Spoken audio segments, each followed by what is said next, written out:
Hi, this is Frank Barone at EVOLV. In our specialty of plastic and aesthetic surgery, we have the privilege of interacting with many patients for both functional deformities or defects, as in congenital cleft lip or burn injuries or breast or skin cancers, and also with aesthetic concerns and the whole process of aesthetic surgery and other procedures. We occasionally meet patients who synergistically put both together and embody the benefits of both of these important areas on people's lives. And today we have one of those patients, Mr. Ross Brown. Ross is a 75-year-old retired engineer who was referred here in January for severe deformities of his lips and jaw. When Ross came to us, I can show you the tissues and the scarring basically had pulled down, so he couldn't put his lips together to keep food and fluids in his mouth and to speak normally. So it's very difficult to communicate with others. She sells seashells at the seashore. She sells seashells at the seashore. So because Ross can't put his lips together because the scar and loss of tissue had pulled the lower lip down, it's impossible to pronounce many normal sounds that we rely on in speech and to communicate. We injected and blocked his nerves and did the procedure. It was about 3 hours. He was very still the entire time.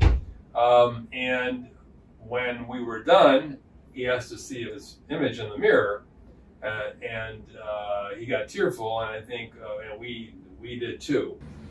She sells seashells at the seashore.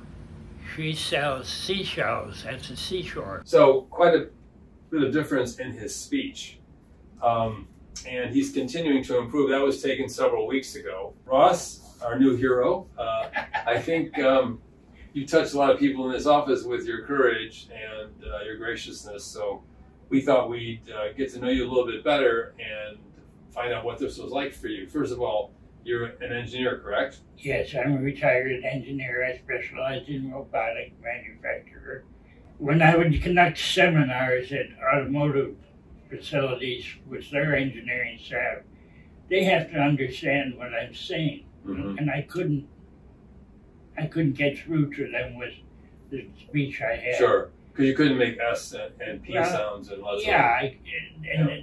They'd asked me to repeat, things, and I just couldn't produce it. I'm sure that's very frustrating as a professional who's used to giving seminars and speaking in front of people. Absolutely. And on top of that speech, the saliva was pouring out of my mouth, just like a spigot on a funnel. And then my friends would notice, and they'd tell me because I had a reduced feeling, and I didn't know it was dripping. Okay.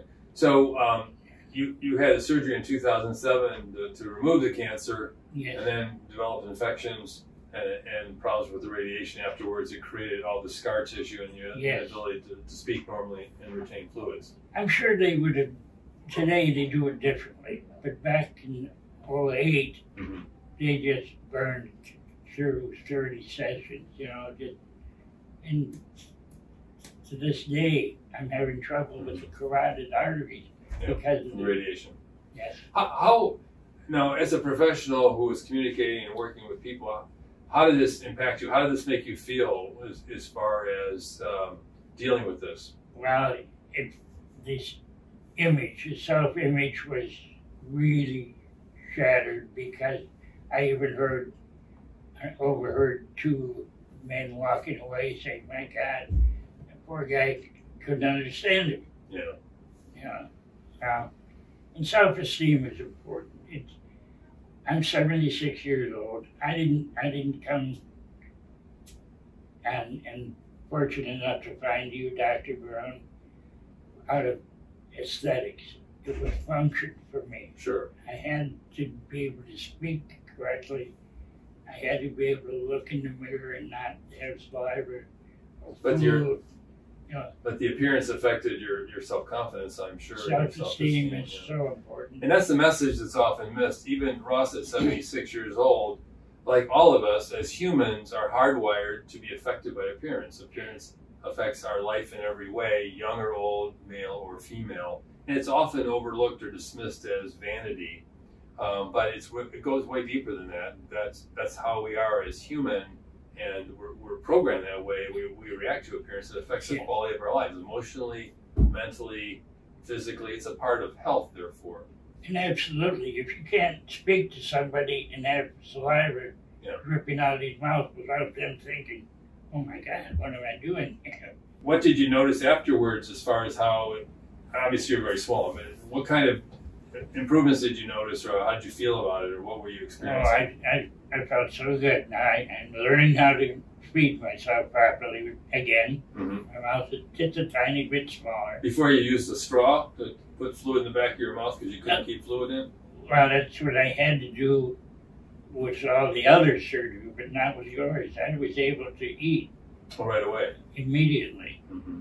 I thought I needed a straw, but I didn't. I had a hamburger and some potato salad with a fork. Was that the first time in a while for a hamburger? Oh, yes, like that. And it was very good. But the ability to not demonstrate what I was eating all the time. Right. I gave away my bibs. I literally had 5 bibs that a friend of mine needed. Did you notice that when you talked to people or friends, they could understand you better, or what did you notice? Unbelievable.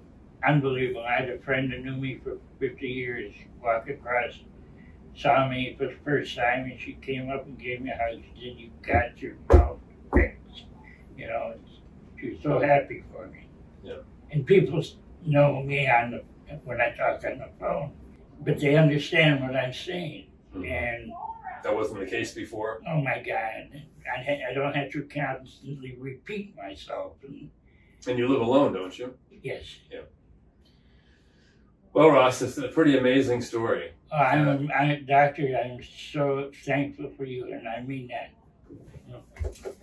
I mean that with all my heart.